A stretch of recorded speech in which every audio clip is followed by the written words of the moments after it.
Somalian জলদস্যুর মুভির explain তো আপনারা অনেক দেখেছেন, কিন্তু আজকে যে মুভির এক্সপ্লেনেশন আপনারা দেখতে চলেছেন সেটা দেখার পর আপনাদের হুশই উড়ে যাবে। সোমালিয়ান পাইরেটস যে কি ভয়ানক জিনিস সেটা কম বেশি আমরা সবাই জানি, আর যদি একবার কেউ তাদের কবলে পড়ে যায় তাহলে বেঁচে ফেরার চান্স নাই বললেই চলে। ঠিক তেমনই কাহিনী নিয়ে 2014 সালে নির্মাণ করা হয় এই মুভিটি। মুভির নাম 22 মিনিটস। পুরো ভিডিও জুড়ে শুধুমাত্র আতঙ্কের ছায়া দেখতে পারবেন। এই মুভিতে দেখতে চলেছেন রাশিয়ার Black Dragon commando force Somalian জলদস্যুর কবলে থাকা রাশিয়ান কার্গো জাহাজ উদ্ধারের মিশনে নেমে কিভাবে জলদস্যুদের উড়িয়ে দেয়। তো একটু নড়ে চড়ে বসে পড়েন এই মাস্টারপিস মুভিটি দেখার জন্য। আর যারা এখনো চ্যানেলটি সাবস্ক্রাইব করেননি দ্রুত একটি সাবস্ক্রাইব করে আমাদের ফ্যামিলির একজন মেম্বার হয়ে যান। তো আর কোনো পেঁচাল না পেরে চলেন শুরু করে দিই আমাদের আজকের এক্সপ্লেনেশন। মুভির শুরুতে আমরা একটি জামাল নামের রাশিয়ান কার্গো জাহাজ দেখতে পাই, যেটা রাতের অন্ধকারে 2 মিলিয়ন ব্যারেল বা 15 কোটি লিটার পেট্রোল নিয়ে রওনা দিয়েছিল।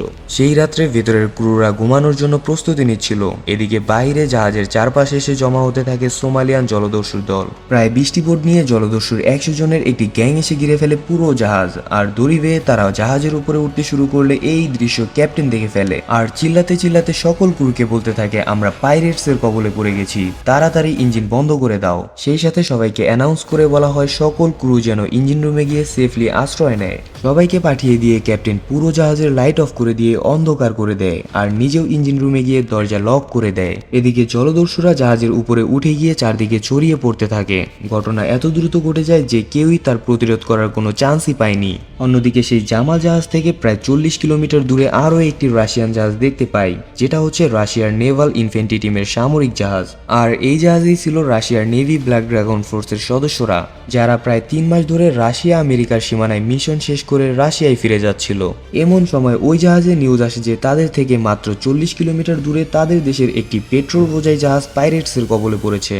কিন্তু তারা ভেবেছিল হয়তো 4-5 জন জলদস্যু এরকম ফাইজলামো করে না বুঝেই ডাকাতি করতে চলে এসেছে। তাই তারা মাত্র 2টি বোটে করে 10 জনের ব্ল্যাক ড্রাগন একটি টিম নিয়ে জাহাজের দিকে রওনা দেয়। সেখানে টিমের ক্যাপ্টেন জানায়, যাও বাচ্চারা, তাদেরকে উচিত শিক্ষা দিয়ে গ্রেফতার করে নিয়ে আসো। কিন্তু তারা যেই জাহাজের কাছে যায় সাথে সাথেই জাহাজের দুই দিকে সেট করে রাখা MG-24 মেশিন গান দিয়ে তাদের দিকে ফায়ার করা শুরু করে সোমালিয়ান পাইরেটসরা। এমন গুলির ঝড় তুলে দেয় যে তারা পাল্টা আক্রমণ কি করবে, নিজেদের যান বাঁচানোই বিপদ হয়ে পড়ে। তাই বোট ঘুরিয়ে তারা পালানো শুরু করলে একটি গুলি এসে একজন কমান্ডারের লাইফ সাপোর্ট ব্যাগে লেগে সে পানিতে পড়ে যায়। বাকিরা জানায়, স্যার এরা তো জলদস্যু না, স্বয়ং আজরাইল, এখানে থাকাটা মোটেও সুবিধার না। আমাদের একজন গুলি খেয়ে ইতিমধ্যে পানির মধ্যে হারিয়ে গিয়েছে, তাই ক্যাপ্টেন জানায় বোট ঘুরিয়ে ফিরে যেতে, আগামীকাল হেলিকপ্টার নিয়ে এসে বাকিটা দেখে নিবে। পরের সিনে দেখা যায় রাশিয়ার নেভাল হেডকোয়ার্টারের বড় বড় অফিসাররা মিলে আলোচনায় বসেছে। এখানের এক ক্যাপ্টেন অ্যাডমিরালকে জানায়, স্যার আমাদের একটি পেট্রোল বোঝাই জাহাজ সোমালিয়ান জলদস্যুর কবলে পড়েছে, কিন্তু ওই জাহাজে থাকা কোনো ক্রুর সাথে আমাদের এখনো কোনো যোগাযোগ সম্ভব হয়নি। আমরা যখন আমাদের ব্ল্যাক ড্রাগন ফোর্স সেখানে পাঠিয়েছিলাম তখন তারা আমাদের ফোর্সের উপরে মেশিন গান দিয়ে গুলি চালিয়েছে, আর একজন তো সেই সমুদ্রের মধ্যেই হারিয়ে গেছে। সবকিছু শুনে অ্যাডমিরাল জানায়, দ্রুত একটি হেলিকপ্টার পাঠিয়ে আগে সেই সোলজারকে উদ্ধার করে নিয়ে আসো। সকালবেলা দেখা যায় ব্ল্যাক ড্রাগন ফোর্সের সেই কমান্ডো মহাসমুদ্রের মধ্যে ভেসে বেড়াচ্ছে। আসলে গুলি তার লাইফ সাপোর্ট ব্যাগে লাগায় এই যাত্রায় সে প্রাণে বেঁচে যায়। সেখানে একটি ছোট বোট এসে ওই বোটে তাকে তুলে নেয়। সে তাদের ধন্যবাদ দিতে গেলে সে দেখতে পায় এরা হচ্ছে সেই জলদস্যুর সদস্য। সেই জলদস্যু ওই নেভি সোলজারকে তুলে নিয়ে জামাল নামক ওই জাহাজে চলে আসে, আর সেই সময় একটি রাশিয়ান সামরিক হেলিকপ্টার এসে ওই সোলজারকে খুঁজতে থাকে। তবে তাকে না খুঁজে পেলেও ওই পাইলট পুরো জাহাজ স্ক্যান করে জানায় এই জাহাজে মেশিন গানের সাথেও ভয়ানক রকেট লঞ্চার সেট করা রয়েছে। তাই সে দ্রুত ওই জায়গা থেকে সরে আসে। আর অ্যাডমিরাল ওই নেভি জাহাজের ক্যাপ্টেনকে অর্ডার দেয় জামাল জাহাজের 5 কিলোমিটার কাছে গিয়ে সেখান থেকে ওই জাহাজের উপর লক্ষ্য রাখতে। এদিকে জলদস্যুরা ওই সোলজারকে জামাল জাহাজে তুলে আনে। এই সোলজারের নাম মাকার জাফর। সেখানে এই জলদস্যু লিডার এসে জানায়, যদি জানে বাঁচতে চাস তো এই ইঞ্জিন রুমে গিয়ে ক্যাপ্টেনকে বাইরে আসতে বল, আর তাদের হেডকোয়ার্টারে কল করে আমাদের জন্য $20 মিলিয়ন নিয়ে আসতে বল। কিন্তু জাফর তার কোনো কথায় রাজি না হলে সেই জলদস্যু তাকে মেরে তার চোখে গান রেখে বলে, আমি এক কথা দুইবার বলতে পছন্দ করি না, তাই যেটা বলছি সেটা কর। জলদস্যুর এই আচরণে সে মারাত্মক ভয় পেয়ে যায়। তাই সে জানায়, আমি সবই করব যা তোমরা করতে বলবে, আগে তোমার গান নিচে নামাও। এই লিডারের নাম ইভরা টোরে। আসলেই ভাই এর থোবরাখানা একবার দেখেন, কি লেভেলের মারাত্মক ভয়ানক। তার থেকেও এর কাজকর্ম আরো বেশি ভয়ানক, যা একটু পরেই আপনারা দেখতে চলেছেন। ইভরা তার গান নামালে জাফর ইঞ্জিন রুমে গিয়ে ক্যাপ্টেনকে তার পরিচয় দেয় আর তাদেরকে বাইরে আসতে বলে, কিন্তু ক্যাপ্টেন জানায় আমরা জানি আমরা যদি বাইরে আসি তাহলে আমাদের সাথে কি হতে পারে, তাই যদি মরতে হয় তাহলে এখানেই মরবো, তবুও ওদের হাতে ধরা দেব না। যখন তারা দরজা খুলে না, এবার গ্যাংয়ের লিডার নিজেই কন্ট্রোল রুমে গিয়ে কল করে রাশিয়ান নেভাল হেডকোয়ার্টারে। সে বলতে থাকে যদি তোমাদের এই জাহাজ এবং তোমাদের নাগরিককে বাঁচাতে চাও তাহলে আমাদের জন্য $20 মিলিয়ন পাঠাও। কিন্তু সেখানে থাকা ওই জাহাজের ও অয়েল কোম্পানির মালিক এলভা গোরা জানায় তোমরা যেটা করছো সেটা ইন্টারন্যাশনাল ক্রাইম, তোমাদের সাথে আমাদের কোনো ঝামেলা নেই আর আমাদের সরকার এসবের সাথে কোনোদিন নেগোশিয়েট করবে না। এই সব কিছু শুনে গ্যাংয়ের লিডার ইব্রা জানায় 20 ঘন্টা সময় দিয়ে দিলাম, $20 মিলিয়ন নিয়ে চলে আয়, নয়তো প্রতি ঘন্টায় একজন একজন করে মারা পড়বে। এটা বলে সে কল কেটে দেয়। এই সামরিক জাহাজ থেকে ক্যাপ্টেন ওই জামাল জাহাজের উপর নজরদারি করতে থাকে। সেখানে তিনি জানায় এই বেটা সোমালিয়ানরা এমন ভাবে উৎপেতে থাকে যে শক্তিশালী রাডার দিয়েও এদের ধরা সম্ভব না।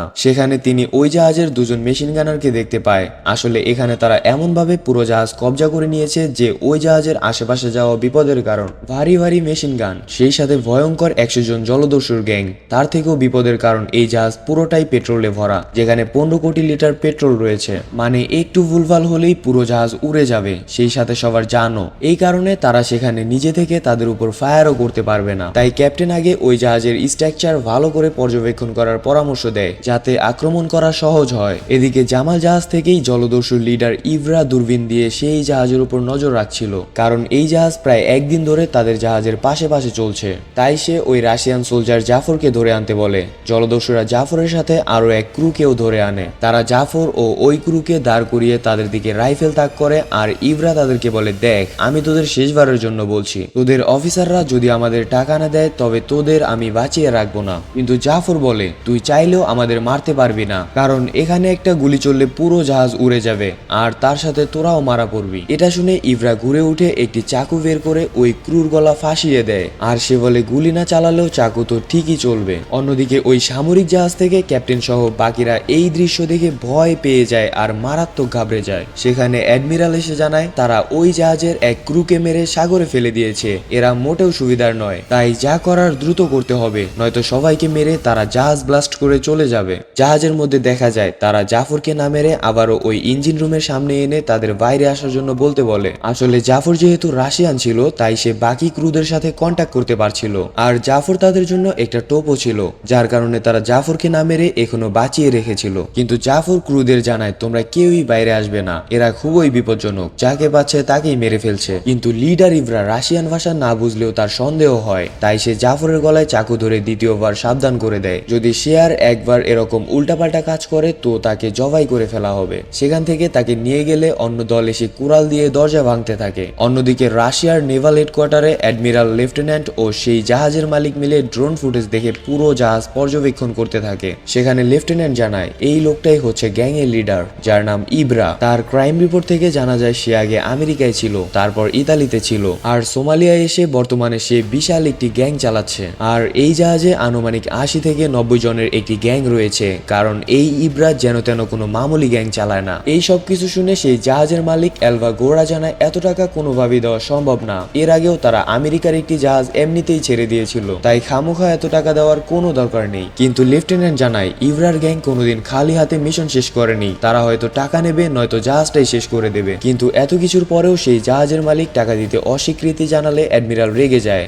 আর তিনি জানায় তোমার জাহাজ আর তেল ছাড়াও এখানে আমাদের দেশের বহু নাগরিক জিম্মি রয়েছে, তাদের তো বাঁচাতে হবে। তাই তিনি কন্ট্যাক্ট করে ওই সামরিক জাহাজের ক্যাপ্টেনের সাথে। তিনি তাকে জিজ্ঞেস করে যে তার টিম এই জলদস্যুর সাথে মোকাবেলা করার জন্য প্রস্তুত কিনা। ক্যাপ্টেন জানায় তার টিম আবারও শেষবারের মতো চেষ্টা করবে এই গ্যাংকে খতম করার জন্য। অন্যদিকে জাহাজে দেখা যায় জাফর এক জলদস্যুর সাথে খাবার খাওয়ার সময় সে জানায় সে হাত দিয়ে খাবার খেতে পারে না, তার জন্য একটি ফর্ক নিয়ে আসতে বলে। এটা শুনে ওই ছেলেটি একটি ফর্ক বের করে দিয়ে বলে এই নিয়ে, এটা দিয়ে আমি অনেক মানুষের চোখ তুলে নিয়েছি। খাওয়ার এক পর্যায়ে জাফর তার নাম জিজ্ঞেস করলেই সে পেছন থেকে AK-47 বের করে। এটা দেখে জাফর মারাত্মক ভয় পেয়ে যায়। সে জানায় আরে ভাই শুধু তো নামই জিজ্ঞেস করেছি। কিন্তু ওই ছেলেটি তাকে জানায় যে এই মেশিনের নাম আর আমার নাম একই, আমার নাম কালাশনিকভ। এটা শুনে জাফর একটু আশ্বস্ত পায় আর তার সাথে আস্তে আস্তে ভাব জমাতে থাকে। এমন সময় দেখা যায় একটি বোট সেই জাহাজের দিকে এগিয়ে আসছে। ওই সময় সেই সামরিক জাহাজ থেকে হেলিকপ্টার চলে আসে আর একদম সামনে থেকে রেডি হয় ফায়ার করার জন্য। আর আশেপাশে থেকে বাকি বাকি কমান্ডোরা এসে ওই বোটে থাকা সবাইকে গ্রেফতার করতে শুরু করে। কিন্তু এই নিউজ জলদস্যু জাহাজে পৌঁছালে তাদের লিডার ইভরা এসে দূরবীন দিয়ে বিষয়টি দেখতে থাকে। আসলে তারা ওই বোটে করে তাদের জন্য খাবার ও কাঁচা গাঁজাবাদা নিয়ে আসছিল। এই কাহিনী দেখে লিডার ইভরা জাফরকে ধরে আনে আর তার গলায় চাকু ধরে ইশারায় জানায় সবাইকে ছেড়ে দিতে, সেই সাথে গাজার পাতাগুলো বোটে তুলে দিতে। বোট থেকে ক্যাপ্টেন এই কাহিনী দেখে বাধ্য হয় তাদের সকল জলদস্যুকে ছেড়ে দিতে। কমান্ডোরা তাদের ছেড়ে দিয়ে চলে গেলে এবার তারা জাফরকেও ছেড়ে দেয়। আসলে তারা জাফরকে টোপ হিসেবে ব্যবহার করে বারবার বেঁচে যাচ্ছিল, তাই তারা তাকে জানে না মেরে বাঁচিয়ে রেখেছিল। কিন্তু এবার তাদের গ্যাংয়ের লিডার ইব্রা এসে জানায় তারা আমাদের কোনো টাকা দেবে না, তাই যদি আমরা কোনো টাকা না পাই তবে তারাও এই জাহাজ পাবে না। তাই পুরো জাহাজে বোমা সেট করে দেয়। এদিকে জাহাজের ইঞ্জিন রুমে দেখা যায় ইঞ্জিনের গরমে আর তৃষ্ণায় সবারই অবস্থা বেগতিক হয়ে পড়েছে। সেই রাতে একজন এসে জাহাজের উপরে বোমা সেট করছিল আর এই কাহিনী জাফর দেখছিল, তবে সে ঘুমের অভিনয় করে পড়ে থাকে। তারা বোমা সেট করে চলে গেলে এবার সে আস্তে আস্তে কালাশের হাত থেকে দড়ি সারিয়ে নেয় আর একটি দড়ি নিয়ে জাহাজের বাইরে নিচে নেমে একটি ফ্লায়ার লাইট জ্বালিয়ে দূরে থাকা ওই সামরিক জাহাজের দিকে সিগন্যাল দেয়। ক্যাপ্টেন জিজ্ঞেস করে সে কি মাস্কট জানে কিনা। অন্যজন জানায় যেহেতু সে ট্রেন্ড নেভি সোলজার সেহেতু তার এটা জানা উচিত। মাস্কট হলো রাশিয়ার নেভি কমান্ডোদের একটি সাংকেতিক ভাষা, যেটা শুধুমাত্র তারাই বুঝতে পারে। তাই ক্যাপ্টেন লাইট দিয়ে তাকে জানাতে বলে যে আমাদের টিম পরদিন সকাল 6টায় ওই জাহাজের উপর আক্রমণ করবে, সেজন্য সবাইকে ডিস্ট্র্যাক্ট করে অন্যদিকে বিজি রাখে। সিগন্যাল বুঝে নিয়ে সে ফ্লায়ার লাইট ফেলে দেয় আর আবারও জাহাজের উপর উঠে আসে। পরদিন সকালবেলা জাফর ওই জলদস্যু কালাশকে বলে, ভাই আমার খুব পিপাসা পেয়েছে, আমাকে একটুর জন্য ছেড়ে দে, আমি কথা দিচ্ছি পানি খেয়েই আমি ফিরে আসব। কালাশ তাকে বিশ্বাস করে ছেড়ে দেয়। আর এদিকে ব্ল্যাক ড্রাগন কমান্ডোরা পানির নিচে দিয়ে জাহাজে পৌঁছায় আর জাহাজের রেলিং এর দড়ি লাগিয়ে জাহাজে উঠে একে একে সবাইকে খতম করতে থাকে। এভাবে সবাইকে একে একে পেছন থেকে খতম করার সময় হঠাৎ ক্যাপ্টেন সবাইকে থামিয়ে দেয় আর সবাইকে বকাঝকা করতে থাকে, কারণ তারা এই সামান্য মিশনের জন্য 30 মিনিটের বেশি সময় পার করে ফেলেছে। আসলে এটা ছিল তাদের জন্য একটি পি রোল ট্রেনিং, যেন আসল মিশনে গেলে তারা এই ট্রেনিং ফলো করতে পারে। ক্যাপ্টেন জানায় তোমরা ইতিমধ্যে 33 মিনিট সময় পার করে ফেলেছো, কিন্তু এখনো 10-12 জন শত্রু বাকি রয়েছে, এভাবে মিশন চালালে বেঁচে ফেরা সম্ভব হবে না। কিন্তু বাকি কমান্ডোরা জানায় স্যার এই জাহাজ আর ওই জাহাজে অনেক তফাৎ রয়েছে। তার এই কথা শুনে ক্যাপ্টেন জানায় নিজের জাহাজে পারো না আবার অন্য জাহাজে মিশনে যেতে চাও। এদিকে জাফর কিচেনে গিয়ে জলদস্যু শেফকে একটি ফল খেতে দেয় আর সেখান থেকে কিছু পানি নিয়ে সোজা ইঞ্জিন রুমে চলে যায়। ইঞ্জিন রুমের মধ্যে দেখা যায় সবারই অবস্থা গুরুতর খারাপ। 5-6 দিন ধরে খাবার আর পানি ছাড়া তারা এই ইঞ্জিনের গরমের তাপের মধ্যে আটকে রয়েছে, যার ফলে সবারই গলা শুকিয়ে কাঠ হয়ে গেছে। এমন সময় সেখানে ছাদ থেকে জাফর পানির বোতল ফেলে দেয় আর সাথে একটি চিরকুট দিয়ে জানায় আগামীকাল 6টায় আমাদের জন্য সাহায্য আসবে, সবাই যেন রেডি থাকে। এদিকে নেভাল হেডকোয়ার্টারের ওই জাহাজের মালিক জানায় তাদের কোম্পানি কোনোভাবেই এত টাকা দিতে পারবে না, তাই এখন রাশিয়ান নেভি যা ইচ্ছা তাই করতে পারে। অ্যাডমিরাল জানায় ঠিক আছে, এখন যেটা করার সেটা রাশিয়ান নেভিরাই করবে। এদিকে পানি দিয়ে জাফর আবারও কালাশের কাছে ফিরে আসলে তার মনে সন্দেহ শুরু হয়। কালাশ তাকে প্রায় ধরেই ফেলেছিল, কিন্তু ওই সময় তাদের ওই শেফ বাইরে চলে আসে আর মাতলামি করতে থাকে, কারণ জাফর কিছুক্ষণ আগে যে ফলটি তাকে খেতে দিয়েছিল সেটার মধ্যে হাই ডোজ ড্রাগ ছিল। এমন জানবাজি ধরার মিশনে এসে তার এমন মাতলামি করার জন্য তার গ্যাংয়ের লিডার তার হাত পা বেঁধে পানিতে ঝুলিয়ে রাখার নির্দেশ দেয়। কিন্তু কালাশ তাকে অনেক অনুরোধ করতে থাকে, কারণ এই লোকটাই কালাশকে অনেক ভালোবাসতো আর নিজের ছোট ভাইয়ের মতনই ট্রিট করত। কিন্তু লিডার তার কোনো কথা না শুনে তার হাত পা বেঁধে পানিতে ঝুলিয়ে দেয়। সেই সমুদ্রে ছিল আবার ক্ষুধার্ত শার্ক। ওই সময় একটি শার্ক চলে আসে আর ওই লোকটার পা ধরে টেনে নিয়ে যেতে থাকে। সমুদ্রের পানি রক্তে লাল হয়ে যেতে থাকলে সবাই যখন বিষয়টা বুঝতে পারে তখন তাকে টেনে তুলতে থাকে। তাকে ওপরে তুলে তারা দেখতে পায় শার্ক ওই লোকটার দুপা ইতিমধ্যেই খেয়ে ফেলেছে আর সেই সাথে প্রচন্ড রক্তক্ষরণের জন্য সে মারাও গেছে। কালাশ তার পাশে বসে কান্না করতে থাকে আর এক গভীর হিংস্র রাগ নিয়ে তার লিডারের দিকে তাকিয়ে ফুঁসতে থাকে। কালাশ তার বড় ভাই সমতুল্য বন্ধুর এমন হত্যা কোনোভাবেই মেনে নিতে পারছিল না, তাই সে সারা রাত ধরে কান্না করতে থাকে আর জাফর তার পাশে বসে তাকে সান্ত্বনা দিতে থাকে। অন্যদিকে গ্যাংয়ের লিডার ইভরা জাহাজের ইনস্ট্রাকশন বই থেকে জানতে পারে যে ইঞ্জিনের আশেপাশে আগুন জ্বালালে কোনো সমস্যা নেই, তেল যা আছে সবকিছু ট্যাঙ্কিতে। তাই সে অর্ডার দেয় ওয়েল্ডিং করে দরজা কেটে সবাইকে বের করে নিয়ে আসতে। আর কালাশ সেই একইভাবে কান্না করতে থাকে। আসলে সে ভেতর থেকে গভীরভাবে শক পেয়েছিল।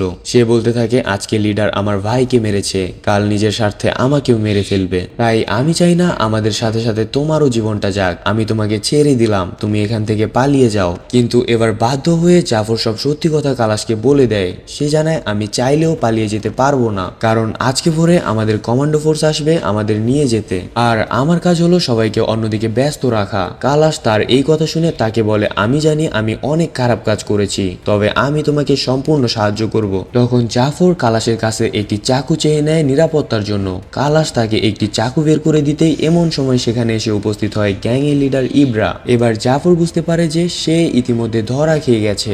অন্যদিকে দেখা যায় কমান্ডো ফোর্সরা তাদের স্যুট পরে বেরিয়ে পড়ে আসল মিশনের জন্য।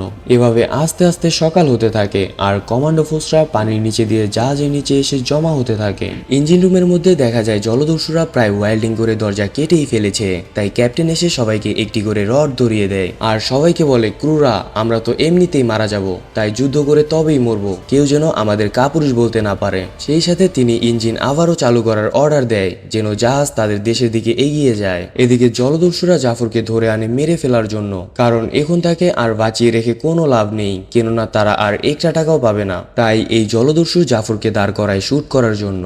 এদিকে কালাশ সেখান থেকে মেশিন গানারের কাছে যায় আর সবাইকে বলে, বন্ধুরা তোমরা এখন বিরতি নাও আর এই মেশিন গান আমাকে সামলাতে দাও। এসব বলে সে সবাইকে মেশিন গানের কাছ থেকে সরিয়ে দেয়। এদিকে একদম মৃত্যুর সামনে দাঁড়িয়ে জাফর এবার সবাইকে সত্যি কথা বলে দেয়। সে জানায় কিছুক্ষণের মধ্যেই আমাদের টিম আসবে আর তোদের সবাইকে মেরে ফেলবে, কিন্তু সেই জলদস্যুরা তাচ্ছিল্য করে বলে, তাহলে তাদেরকেও তোর কাছে পাঠিয়ে দেব, তার আগে তোকে তো শেষ করি। তারা জাফরকে গুলি করতেই যাবে, তার আগেই ভেতর থেকে কালাশ সাউন্ড গ্রেনেড ছুড়ে সিগন্যাল দেয়। তারা যেই উপরে তাকায় জাফর ওই জলদস্যুর রাইফেল ঘুরিয়ে আগে বাকি দুজনকে খেয়ে দেয়, তারপর ওই জলদস্যুকে খতম করে দেয়। আর সিগন্যাল পেয়ে নিচে থেকে ব্ল্যাক ড্রাগন কমান্ডো টিম দড়ি বেয়ে জাহাজে উঠতে থাকে। অন্যদিকে বাকি জলদস্যুরা কালাশের কাছে আসতেই সে কিছু না দেখেই এলোমেলো তাদের দিকে গুলি ছুড়তে থাকে। এই কাহিনী দেখে জাফর উঠে দৌড়ে পালানো শুরু করে। এদিকে নিচে যখন ইঞ্জিন স্টার্ট হয় দুজন কমান্ডো এবার ফ্যানের বাতাসের দিকে চলে যেতে থাকে, তবে একদম শেষ মুহূর্তে তারা ফ্লায়ার রোপ ফায়ার করে সেই জাহাজের কার্নিশে আটকাতে সক্ষম হয়।